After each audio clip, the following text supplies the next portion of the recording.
Hey guys, welcome back to Puff It Louda, and welcome back to Cafe Enchante. We are here on Misyr's route. Misyr, I think, is about to tell us about his time as a human, so let's get right into it. Sorry I'm like rushing this. I'm kind of on a sugar high because Wilson, my friend, thank you so much for bringing me this cake. It's a death by chocolate cake, and it's this chocolate cake with like chocolate chips all over the side of it, and it's all chocolate, and it's really good. It's just a lot. I couldn't even finish the one slice that I had, and I was like, well, goodbye my sanity. So whatever, that was a tangent. Let's go. I don't know if I read this. I don't think I did, but I'll read it anyways, just in case. I say that, but it's hazy to me too. I don't remember much about that time. The only things carved into my brain are memories barely remaining as knowledge. It goes back tens of thousands of years. Right. It's an era known to human descendants now as Genesis. Like the Bible? It is the Bible! Misyr's part of the Bible? What the heck? This is bizarre. Okay. I'm sure to people now, people have the idea of stone tools and humans living as hunter-gatherers. The reality was nothing like that. The human world at the time had far more advanced technology than the modern day. Magic and science, all techniques were fused to extreme limits, creating an advanced civilization.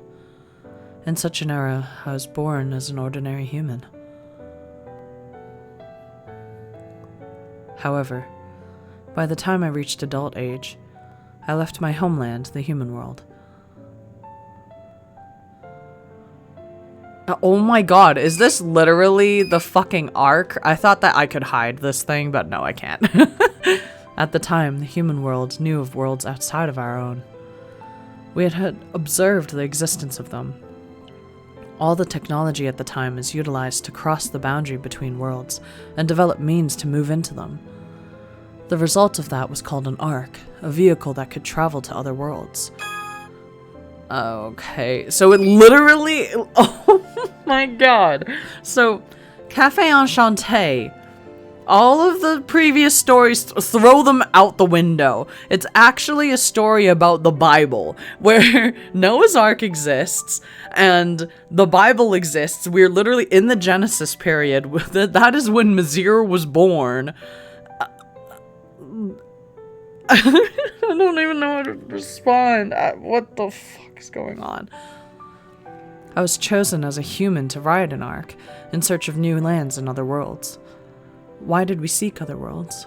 Why did we need to leave the human world? The reason, I don't remember it anymore. For the journey loaded into the Ark was a door, a gate that connects space and time to connect that world with the human world. Okay. Likely, if another world suitable for inhabitation was found, humans plan to use the gate to move to that new world. The gates that exist in other worlds, including the one in Enchanté, were probably left for that purpose. However, among the many arcs that departed, the ark I was riding had suffered the worst luck. We were swallowed by a wave in space. Much like being cast away, what we reached was... The world I reached was this world we call the world of end times. Appropriate to its name, this world bestows an ending upon all who visit. What the well, okay. The atmosphere of this world is not something the human body endures very well. On the first day we arrived, about half the crew I came with died. Jesus. After realizing the abnormality, we tried to flee, but there was nothing we could do. Wee-oo, this is your Puff It Louda trigger warning. So, the entire rest of the episode is basically just one huge trigger warning. I think Misyr's going to have a lot of this. If you don't want to see blood, if you don't want to see, like, death, suicidal ideation, etc., etc., please, I guess, just skip the episode. I would obviously love if everybody could watch it, but I can completely understand because there are some like visuals, like just some like red screens and stuff like that, and then there's also the noise and stuff, so I totally get it. If you don't want to watch that, just read like a blog or something about it instead, because it's easier to kind of separate yourself from the story.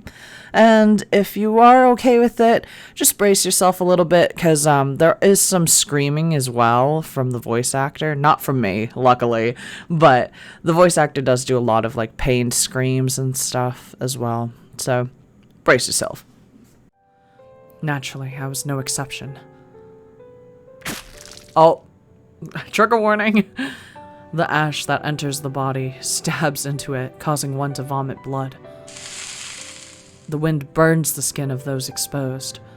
The people around me suffered and suffered and suffered.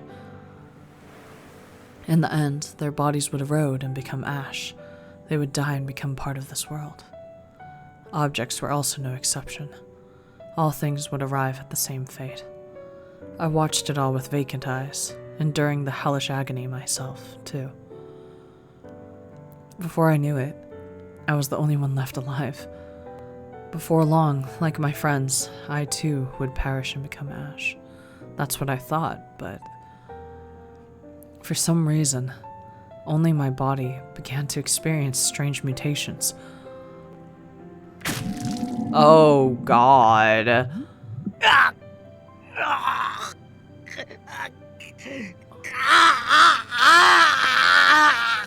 Yeah, we love listening to Misyr scream.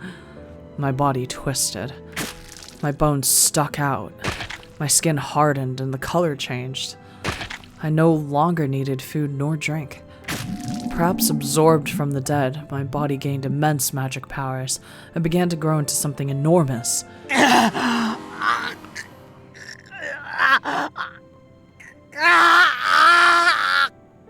God.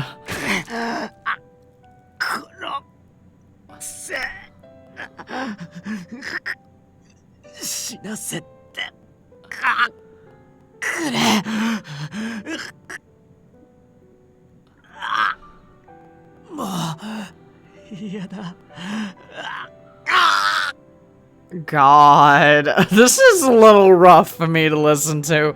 Honestly, this is going to be a major trigger warning.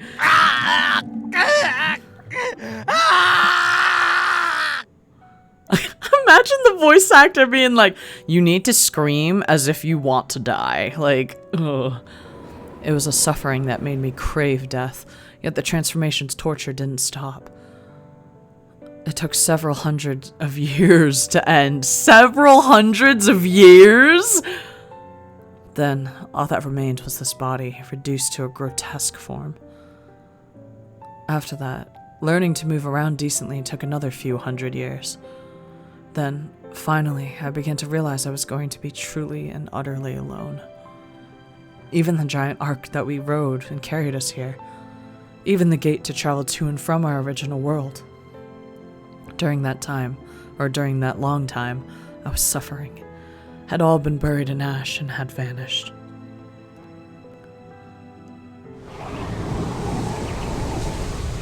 Oh, back to this picture.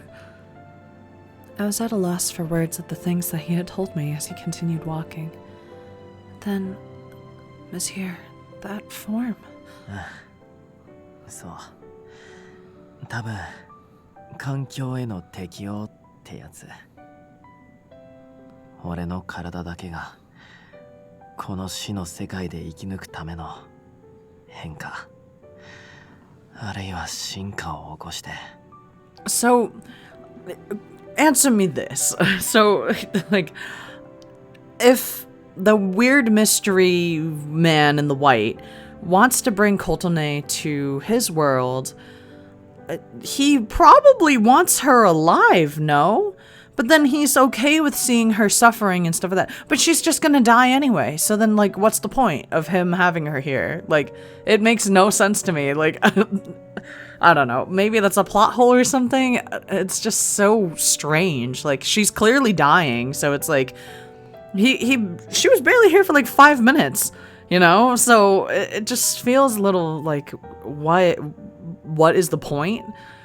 あんな滅びをまき散らす異形の姿になる形で生き残ってしまったんだ。 Other than to make Mysyr's, like, past come to light. After enduring hell for hundreds of years as his body changed, when it was finally over, his human form was traded for this one, grotesque and with the power of ruin. And after all that, for tens of thousands of years, he lived in this lonely world. I can't even imagine what kind of hell that must have been. But the world eating away at me now is more evidence of it than anything. I had shed tears before I knew it, and Misyr wipes them away with a finger. これはもう過ぎ去った過去でただの事実起きてしまったこと。 Misyr, I don't think it's the time to talk about your past right now. We need to get both of you out of here. けどね。 Misyr smiles. I didn't think this world would make me suffer once again, with a beautiful, sweet smile. こんな俺の人生にも救いはあった。手をね、差し伸べてくれた人がいたんだ。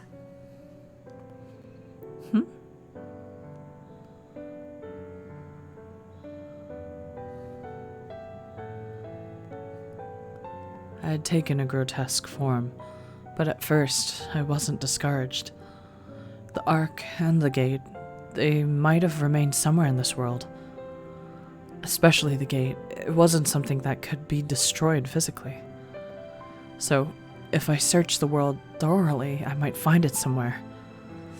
I might be able to return to the human world. I simply wanted to escape this world of end times and return to my homeland. I wandered, searching this barren wasteland for tens, hundreds, thousands of years. Despite searching for so long, I couldn't find a single clue. My journey of thousands of years in vain. The moment my heart broke, I collapsed to my knees and screamed. I tried to take my own life, but the ash would immediately shut my wounds.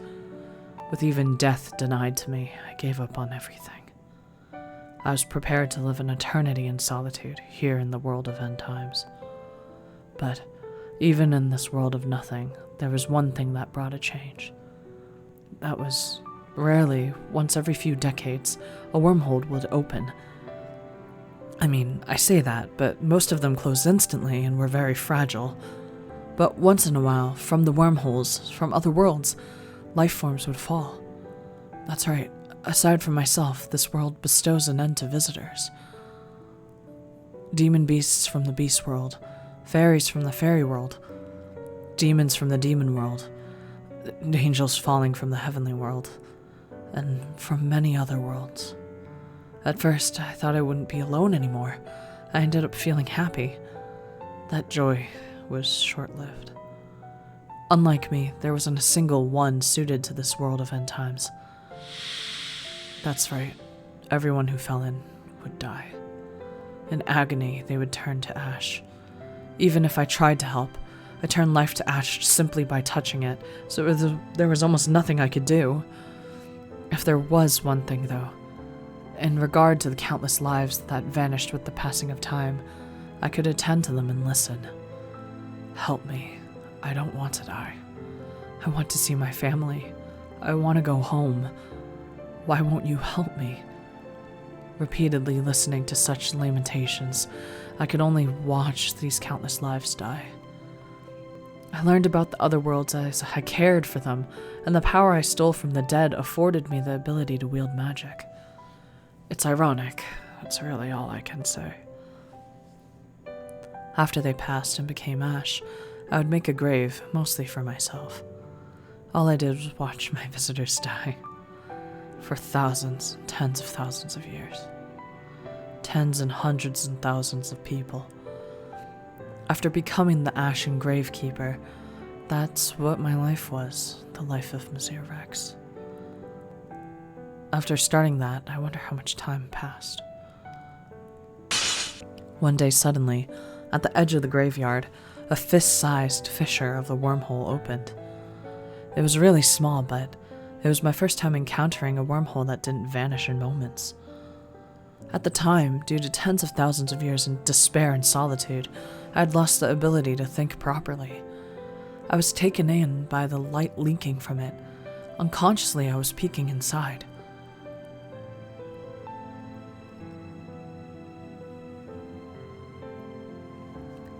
There, I found my salvation. I don't know who this is. There was a young human girl there. Oh, it's Kotane. The girl could see me through the fissure and looked up with curiosity. Who are you? Oh, are you a friend of Grandpa? She gave me a pure smile. An innocent face, not knowing a single trace of sorrow and despair of the world. I felt hateful. While I spent an eternity in this world, my heart eroding and tending to the dead, this girl, just thinking about her living so carefree, revived the negativity that had died in me. I'll kill her. As if to vent my anger, I eagerly reached my distorted hand to the fissure. When I did, just before, the girl ran out of my field of view. Well, that's only natural. With such a monster before her eyes, of course she would run away. More than failing to kill her, my heart was wounded upon realizing that reality again. However, I was wrong. Here, you can have this coffee. The girl came back with a cup in her hands, saying this with a smile. Inside was something black. At the time, I didn't even know the name of that beverage, but it was steaming. Your voice was really dry, so you must be thirsty, right? I did my best to make this. That's right. The girl, upon hearing my groans, while still a child, she was concerned about my lack of vitality, and took the trouble to bring a drink to make coffee for me. Oh, it's a secret from Grandpa. Grandpa said I'm not supposed to use the hot water while he's gone. Also, if it isn't good, I'm sorry. How can I put it? This child talking to me like it was normal left me completely dumbfounded. Before I realized it, I accepted it with a trembling hand and brought it to my warped mouth. That one cup of coffee. Hundreds or thousands, no. After how many tens of thousands of years, this warmth given to me from a living being, I couldn't stop my tears. Right at that moment, it wouldn't have been strange if the cup and the girl turned to ash and vanished. Why were the girl and the cup safe? Even now, I still don't know the reason. But that miracle, it made me happy. When my tears fell and soaked into the ashen land, the heartless wormhole began to close. I started to lose sight of the girl. I didn't know if it would reach her, but just before it closed, I called out to the girl.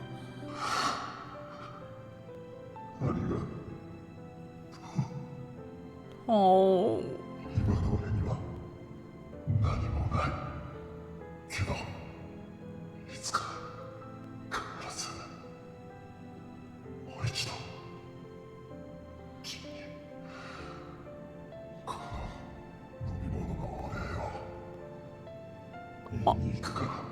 Oh. That's so sad.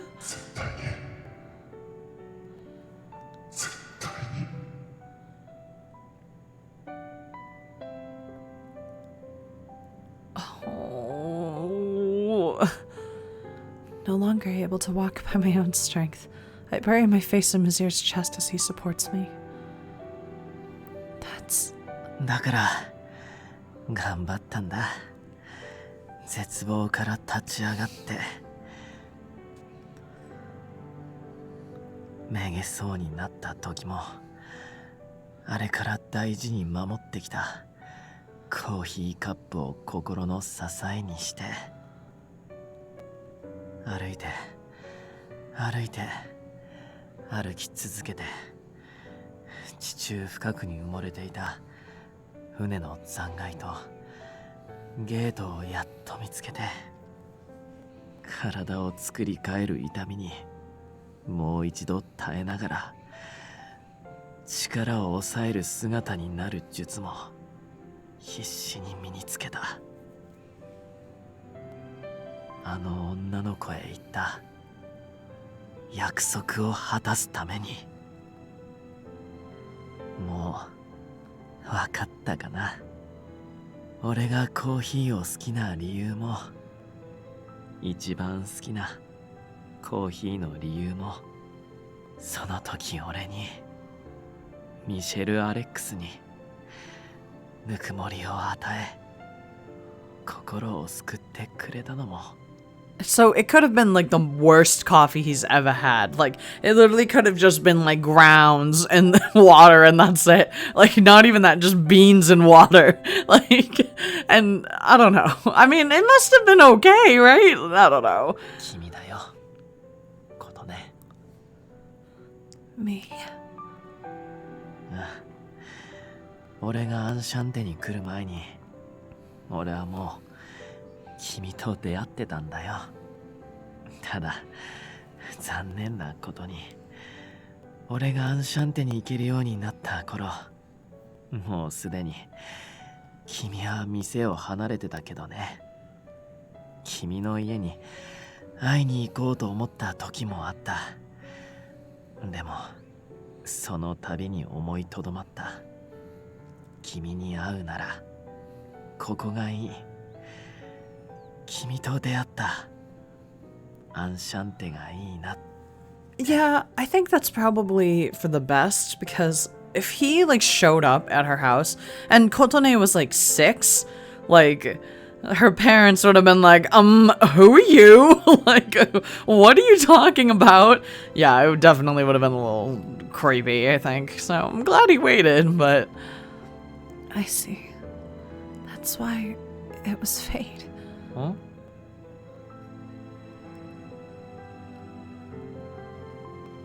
せっかく時間があるならいろいろ話してみたくてさ。店を継ぐ継がないは別として、俺は君のことを知りたいし、君に俺のことを知ってほしい。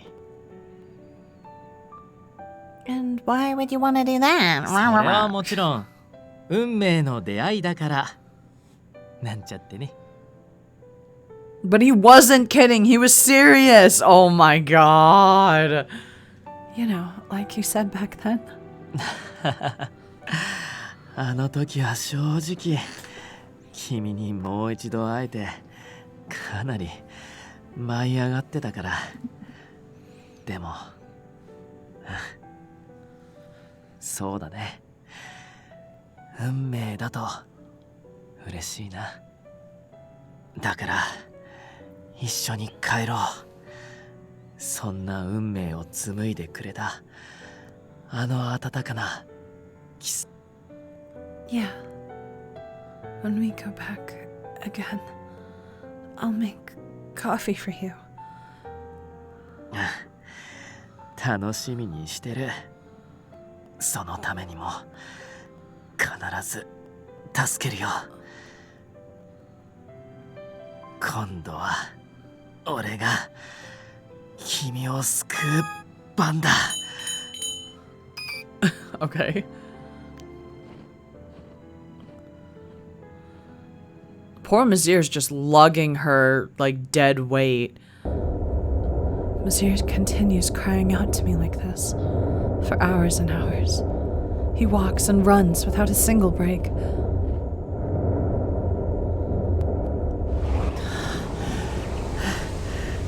It's 着いたよ。ことね、もう大丈夫だ。今開けるからね。すぐにリンドウやイルたちに治療してもらえれば助かるはずだ。 Enough talking, just open the door, Misyr! Misyr continues to hold me up with one arm. He approaches the gate leading to the human world. 行かせないよ。 Oh, God! After fleeing for so long, after walking so far, there wasn't even a trace of him until now. Yet the young man appears like it's natural, in front of the gate, blocking the way. In the same moment of surprise, Misyr makes space between us and him. そんなバカなどこからずーっとそばにいたよ。君が彼女を抱きしめて自分の過去を語ってる時も、僕はずっとその隣で話を聞いてた。どういう意味だ。ねえ、ミシェル・アレックス、君が箱舟に乗るきっかけになったとある事件、当時のその事件、大災害に名付けられた名を覚えてる？そう覚えてないんだね。けど永劫に近い絶望で心も記憶も削り取られてたし、仕方ないね。それなら教えてあげる。 Honestly, what is with all these monologues? I would literally, like, at this very moment, I would grab the fucking door and just throw Kotone in. Like, it doesn't even matter anymore. Just fucking toss her in. Like, if she goes to Bestia, if she goes to fucking, like, anywhere else, she will be safer than here, you know? あの大災害の名は、人々と君が僕につけた名は、 Oh, we're gonna find out his name? この世界の名前はノア。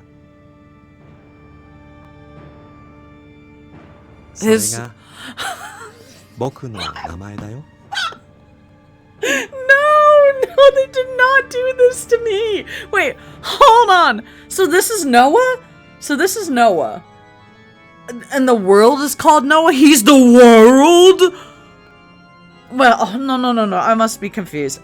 Wait, hold on. I thought okay, so this is the world end times and Noah's just living in it. But he just said the world. この世界の Misyr reacts like he doesn't understand, but the young man, Noah, ignores this. さあ、質問には答えたよ。もういいでしょ。琴音を僕にちょうだい。 As if he was coaxing, he holds out both hands, urging Misyr to hand my body over. 君は一度どころか二度も何度も彼女に救われたんだから、もう十分満足したでしょ。今度こそ僕に譲ってくれるよね。 Noah, I still don't understand what the fuck you're doing. Like, she's gonna die, so, like, what's the point?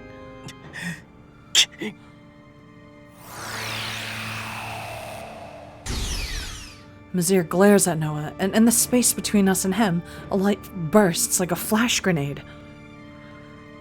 Using that chance, Misyr runs full speed towards the gate. Still holding on to me, he reaches his hand towards the doorknob. ダメだよ。 The flash doesn't work on Noah, and his arm is seized by him.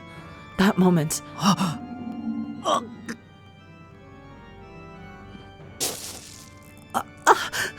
The strength leaves Misyr's body in moments. He's never given up until now, but this brought his knees down to the ash.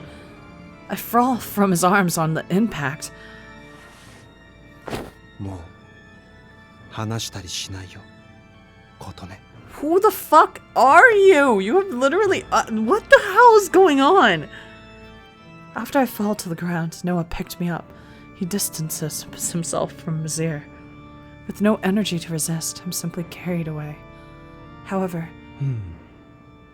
perhaps thinking of something, Noah stops. 琴音、ここで少し待ってて。 Saying this, Noah gently puts me down. Then... he approaches Misyr, who's on his knees, and is trying to stand back up. I get a bad feeling. It's more like a hunch, maybe. But unable to speak, all I can do is watch this unfold in my waning field of vision. 女を元の世界に戻せ。でないとこのままじゃ彼女までこの世界に殺される。悲しいな。君はまだ僕という存在を理解してくれないんだね。 That's because you won't explain! 僕は彼女にそんなひどいことをするつもりはないのに。 But she's dying. 僕はまさか。ミシェル・アレックス、これ以上彼女を独占しないでよ。 Well, Misyr obviously recognizes him now, right? 君はもう異形の姿も滅びの力もない存在。無力で無価値な存在。君はあっちで幸せになればいい。これは僕からの最後のプレゼント。 What? Noah, with the same face, gently places his hand on Misyr's shoulder. With a kind smile. No! If he kills Misyr, I'm going to fucking scream. There's no way he just fucking murdered him. He thrusts his hand into Misyr's chest.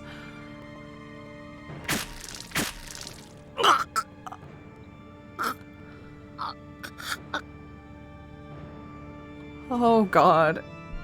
I will never forgive you, Noah, if you fucking killed Misyr.